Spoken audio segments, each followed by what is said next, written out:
Hello everyone, आप सभी का बहुत बहुत स्वागत है। आज हम लोग देखेंगे टीचिंग एड्स, जिसको शिक्षण सहायक सामग्री बोलते हैं।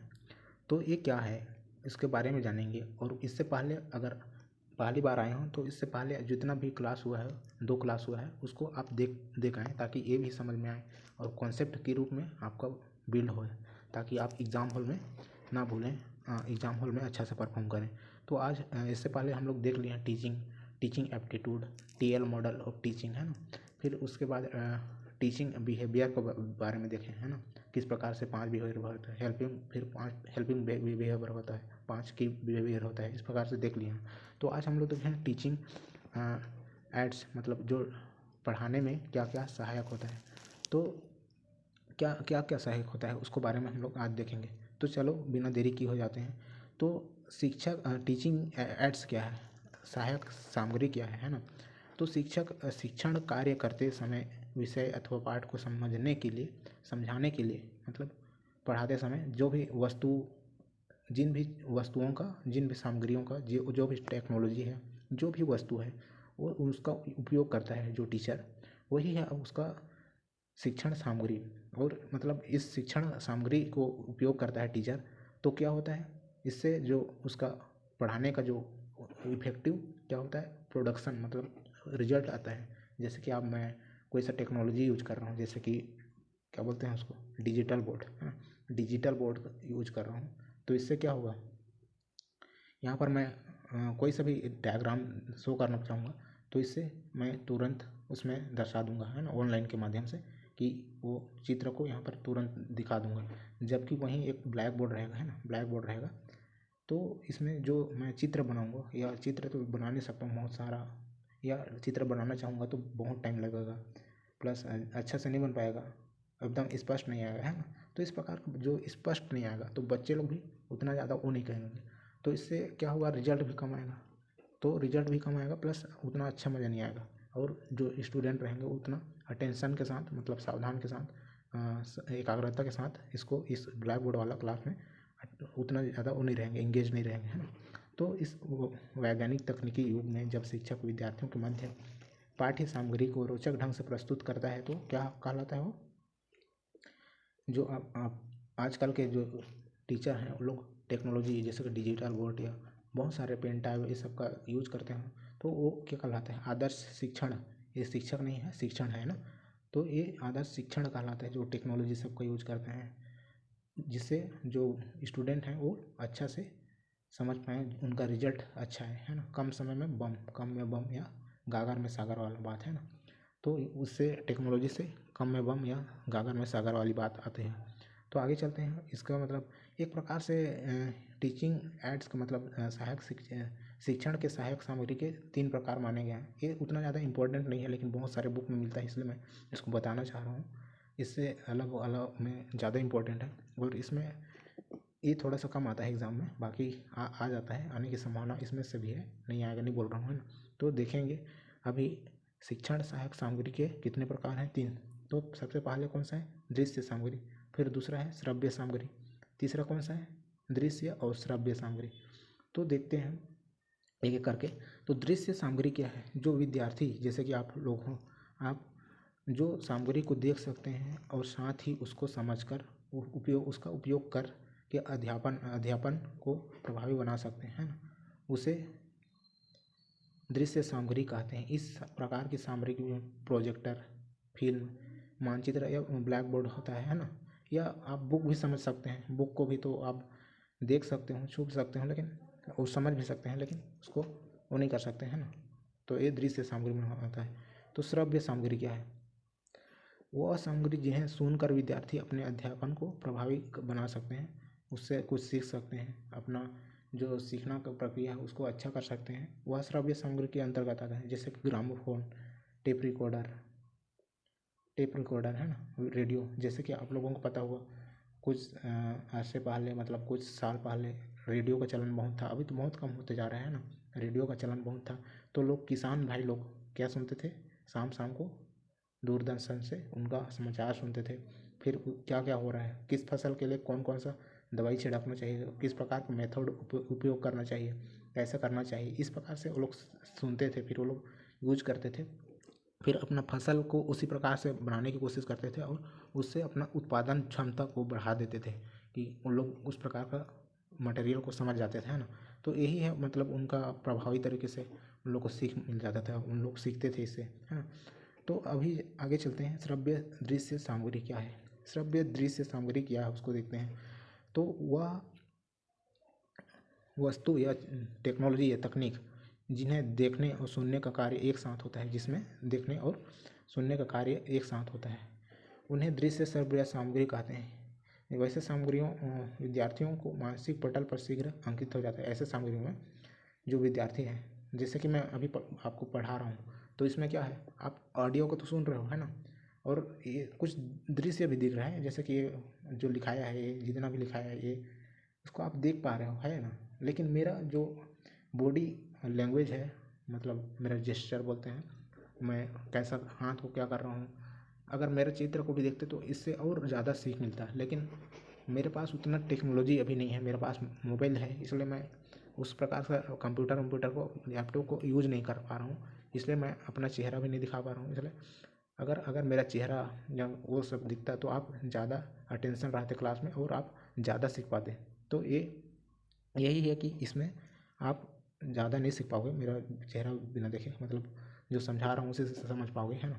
क्योंकि इससे मतलब सीख तो मैं वही बोलता, लेकिन आपका जो चित्र है वो बनते जाता है ना, तो उससे जल्दी सीमेंटिक मतलब लंबे समय तक भी रहता है।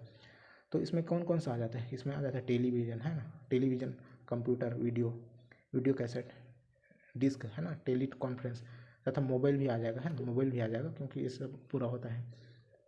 तो शिक्षण सहायता प्रणाली के अन्य दो प्रकार, अभी ये तो उतना ज़्यादा इम्पोर्टेंट नहीं फिर भी है, लेकिन आ जाता है ना, इसको ध्यान रखिएगा फिर इसे।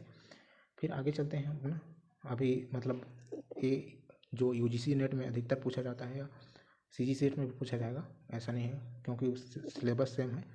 तो शिक्षण सहायता प्रणाली के दो प्रकार कौन कौन से हैं, है ना। थोड़ा सा प्रिंटिंग मिस्टेक हो गया है, क्षमा चाहूँगा इसके लिए।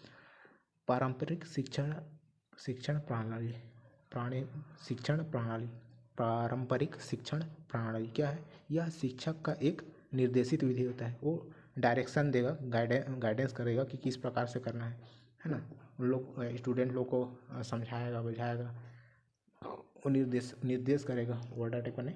तो इसमें चौक के माध्यम से पहले लिखेगा, टीचर जो है लिखेगा, फिर समझाएगा। तो ये पुराना वाला ज़माना वाला जो पढ़ाने वाला तकनीक था वो अभी भी चल ही रहा है। सरकारी स्कूल में कौन सा टेक्नोलॉजी आ गया है ना, तो पुराना ज़माना वाला बोल सकते हैं। तो इसमें वही चाक में लिखेंगे, फिर उसको समझाएंगे और फिर डिस्कशन करेंगे, है ना। तो ब्लैक बोर्ड में लिखना इस प्रकार से, है ना। तो इससे थोड़ा सा उतना ज़्यादा इफेक्टिव नहीं होता है। तो आजकल आधुनिक ज़माना में जो क्या चल रहा है, टेक्नोलॉजी वाला आ गया है, तो अभी आधुनिक शिक्षण प्रणाली नेक्स्ट में चलते हैं। तो इससे ज़्यादा क्वेश्चन पूछा गया है अभी, और पूछने की संभावना बहुत ज़्यादा भी है। तो इसमें विद्यार्थियों को ज़्यादा से ज़्यादा एंगेज किया जाता है। ये विद्यार्थी क्या है, विद्यार्थी को क्लास में अटेंशन मतलब सावधान, कॉन्सनट्रेट मतलब एकदम ज़्यादा ध्यान दे के लगे रहते हैं इसमें इसके माध्यम से जो क्या करते हैं, जो टीचर लोग हैं उन ऐसा प्रश्न पूछते हैं जिससे उनका जो थॉट है, उनका विचार है वो बढ़े। दोनों का जो स्टूडेंट और टीचर लोग इस प्रकार का क्वेश्चन करते हैं जिससे उनका विचार तार्किक क्षमता बढ़े, है ना। और इसमें आईसीटी मतलब कंप्यूटर से संबंधित है ना, वो सब का प्रयोग करते हैं इस आधुनिक तकनीकी युग में। तो आधुनिक शिक्षण प्रणाली के प्रकार देखते हैं पहले तो इसमें कौन सा है प्रकार में 5 प्रकार के देखेंगे हम लोग। तो चलो पहले देखते हैं कौन सा, अवधारणात्मक मानचित्र। अवधारणात्मक मानचित्र क्या है, जैसे कि कोई सा टॉपिक पढ़े आप, है ना, पढ़े चाहे 4-5 पेज का हो चाहे 6-7 पेज का, एक कॉन्सेप्ट है जैसे कि प्रकाश संश्लेषण के बारे में, या कोई सा भी टॉपिक है इन्वायरमेंट से रिलेटेड हो, चाहे कोई सा भी टॉपिक, एक टॉपिक है वो चाहे 4-5 पेज का हो, तो आप क्या करोगे, इसको कॉन्सेप्ट में आपका दिमाग में तो उस टाइम घुस गया है, लेकिन क्या है थोड़ा देर में बाद में भूल जाओगे। तो उसी चीज़ को आपको सिस्टमेटिक रूप से व्यवस्थित करने के लिए आप एक टॉपिक में एक पेज में बना लोगे उसको, ताकि आप देखते ही समझ जाओगे कि इसके बाद ये आता है, इसके बाद ये आता है, ताकि आपको रिवीजन करने में हेल्पफुल हो, या आपका जो एग्ज़ाम होने से पहले आप देखते होंगे तो इस प्रकार का नोट्स यूज करते हैं। तो इसमें क्या है, इसमें एरो आरेख के माध्यम से कुछ खंड खंड बना देंगे, है ना, कुछ खंड बना देंगे और उसको स्टेप वाइज करेंगे, ताकि जो बनाने वाला है वो तुरंत इसको समझ जाए कि हाँ इसके बाद ये होगा, इसके बाद एक होगा। फिर पूरे एक टॉपिक को कितना 2 मिनट में भी नहीं लगेगा, है ना, पूरा सरसरी निगाह से देख के इसको समझ में आ जाएगा कि क्या क्या लिखा है, क्या नहीं लिखा है। तो यही होता है इसका मतलब। इसमें चित्रों, शब्दों के कुछ हिस्सों जैसे विचारों को संबंधित प्रतिनिधित्व अगर किया जाता है। फिर आगे चलते हैं फिर आगे चलते हैं विचार मंथन। विचार मंथन क्या है, इसको इंग्लिश में ब्रेन स्टॉर्मिंग बोलते हैं। यह एक समूह समस्या समाधान तकनीक है, जिसमें नए विचारों और समाधान उत्पन्न करना शामिल है। इसमें इसे व्यक्तिगत रूप से और सामूहिक रूप से भी किया जाता है। जैसे कि आप लोग NCERT पढ़े होंगे, तो NCERT में देखे होंगे कि कोई सा टॉपिक रहेगा, फिर वहाँ पर जस्ट किनारे में एक बच्चा रहेगा और वो पूछते रहेगा, क्या आप जानते हैं कि इसमें इससे ऐसा होता है, क्या होता है अगर इस प्रकार से होता है। इस प्रकार से वो क्वेश्चन करेगा, तो आपका दिमाग को इस प्रकार से क्वेश्चन देगा कि आप सोचने में मजबूर होगा। तो इसी प्रकार यहाँ पर टीचर भी उसी प्रकार बच्चों को क्वेश्चन करेगा कि इसका मतलब करेगा, है ना, कि इस प्रकार से पूछेगा कि उन लोग बच्चे लोग भी उससे सीखें कुछ, उनका जो माइंड है वो क्या हो, शार्प हो, उनको सोचने पे वो क्वेश्चन मजबूर करे, प्रश्न जो है मजबूर करे सोचने पे विद्यार्थियों को, ताकि उनका जो सोचने का क्या बोलते हैं, सोचने का जो पावर है वो बढ़े। अगर नहीं सोचेंगे तो पावर भी नहीं बढ़ेगा, है ना। जैसे कि आप लोग देखे होंगे मजदूर या कोई जो अनपढ़ है ना, उन लोग का जो दिमाग है, वो जो सोचते हैं उतना ज़्यादा नहीं सोच पाते हैं। हम लोग क्यों नहीं सोच पाते हैं, क्योंकि वो लोग नहीं सोच पाते हैं, इसलिए नहीं सोच पाते हैं क्योंकि वो लोग सोचे ही नहीं कभी, तार्किक रूप से स्टार्टिंग से सोचे नहीं। तो उनका जो दिमाग का है, सोचने समझने का जो है, वो थोड़ा सा लेवल ही कम रहता है, क्योंकि उन लोग का विचार करने का लेवल कम रहता है ना।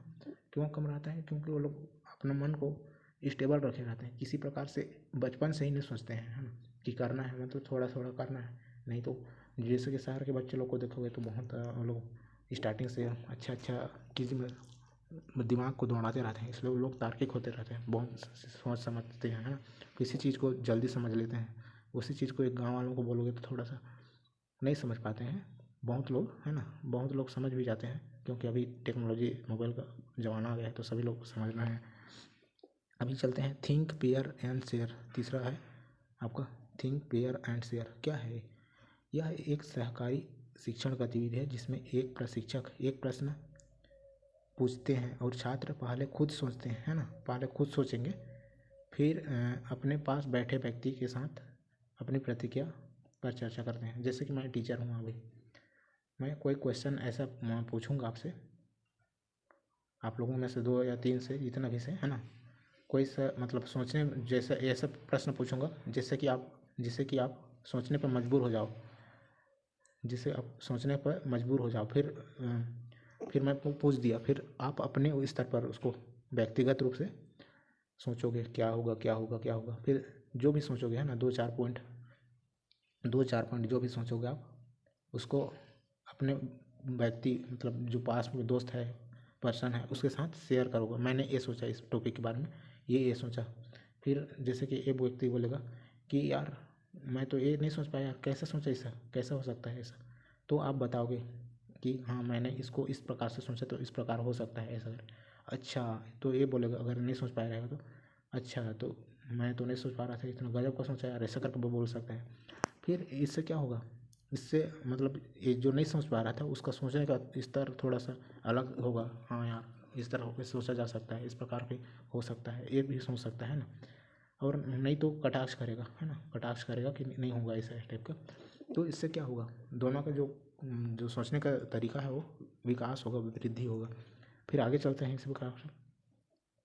फिश बॉल चर्चा। ये फिश बॉल चर्चा क्या है, इसमें छात्रों को आंतरिक और बाह्य सर्कल में विभाजित किया जाता है। आंतरिक घेरे फिश बॉल में छात्र चर्चा करते हैं, बाहरी घेरे के छात्र चर्चा सुनते हैं और नोट्स बनाते हैं। यह तकनीक सुनने के साथ साथ बोलने के अच्छे कौशल विकसित करने के लिए अच्छी है। तो क्या है, इसमें दो रहता है, एक बाहरी होते हैं और एक आंतरिक, मतलब अंतर। तो अंदर के लोग क्या करते हैं, अंदर के लोग जो हैं, अंदर के व्यक्ति हैं ना, वो लोग चर्चा करेंगे, डिस्कस करेंगे एक दूसरे से। और बाहर के लोग जो हैं, वो लोग ये जो अंदर वाले डिस्कस कर रहे हैं उसके उनको सुनेंगे ये लोग, अंदर वाले, है ना। तो ये लोग डिस्कस कर रहे हैं, ये लोग, है ना, डिस्कस कर रहे हैं ये लोग, शांत से सुनेंगे। और जो जो टॉपिक ये लोग डिस्कस कर रहे हैं वो लोग इसको नोट्स में मतलब उतारेंगे, बनाएंगे कि हाँ ऐसा होता है, इस प्रकार से होगा। फिर जैसे कि ये लोग, कोई व्यक्ति ये अंदर भी आ सकते हैं जो सुन रहे हैं वो लोग, और ये बाहर भी जा सकते हैं। मेरा डिस्कस खत्म हो गया, लेकिन जो अंदर आएगा वो डिस्कस करेगा, है ना, और बाहर जाएगा वो केवल सुनेगा, है ना, तो और नोट्स बनाएगा, है ना। और तो अंदर में आएगा, फिर ये इधर जो अंदर आएगा वो डिस्कस करेगा, और जो बाहर आएगा सुन जाएगा। तो इन लोग को अंदर और बाहर जाने का वो रहता है, मतलब फ्रीली रहता है कि जा सकते हैं। लेकिन जो अंदर जाएगा वो डिस्कस करेगा, जो बाहर जाएगा वो सुनेगा। तो इससे क्या होता है, इससे जो बोलने का तो स्किल, सुनने का तो स्किल होता ही है, साथ में बोलने का भी स्किल सुधर जाता है, अच्छा कौशल मिलता है ना। तो इसी प्रकार से इनका विकास होना जायज़ है, जाहिर सी बात है। जैसे कि मैं अभी इतना बड़ा हो गया हूँ, फिर भी से मेरे को बोलने का उतना अच्छा नहीं आ रहा है, मतलब हकला रहा हूँ बीच बीच में, हाँ हाँ हाँ ऐसा टाइप कहा जा रहा होगा, देख रहे होंगे, ध्यान दे रहे होंगे। तो ये थोड़ा सा प्रॉब्लम हम लोग का, सरकारी स्कूल वालों का, स्वाभाविक सी बात है, बहुत लोग में होता है। बहुत लोग नहीं भी बोल पाते हैं, बहुत बड़े बड़े होंगे तो। चलो आगे नेक्स्ट चलते हैं टॉपिक में। तो फिर बज समूह चर्चा, ये क्या है बज समूह चर्चा? इसमें कुछ नहीं है, एक ऐसी विधि है जिसमें 2-3 जो प्रतिभागी होते हैं, जो पार्टिसिपेंट करते हैं, छोटा समूह है, विशिष्ट कोई प्रश्न रहेगा उसके बारे में चर्चा करेंगे, है ना। और इसमें छोटा छोटा समूह चर्चा है समझिए, है ना। इसमें 2-4 लोग रहेंगे और वही लोग चर्चा करेंगे, ज़्यादा लोग नहीं रहेंगे इसमें, है ना। और जो प्रश्न है विशिष्ट कोई सा प्रश्न रहेगा। फिर इसमें जो चर्चा होता है उसमें एक इसकी अलग प्रकार की ध्वनि आती है, ऐसा करके। तो इसलिए इसको बज समूह रूप कर दिया गया है, चर्चा आवाज़ आता है, छोटा चर्चा है इसलिए, है ना। इसलिए इसे वो क्या बोलते हैं, गुंजन समूह के रूप में भी जाना जाता है ना, गुंजन समूह के रूप में जाना जाता है। तो दोस्तों देखिए किस प्रकार से हम लोगों ने इतना अच्छा टॉपिक चर्चा किया है। अगर आप भी नेट या सीजी सेट देना चाहते हैं तो इस चैनल को ज़रूर सब्सक्राइब करें, लाइक करें, बेल आइकन को प्रेस करना ना भूलें, ताकि आपको इस प्रकार की इन्फॉर्मेटिव वीडियो मिलता रहे, है ना। तो आप देखिए, अब मेरा स्किल भी सुधर रहा होगा, आशा करता हूँ, है ना।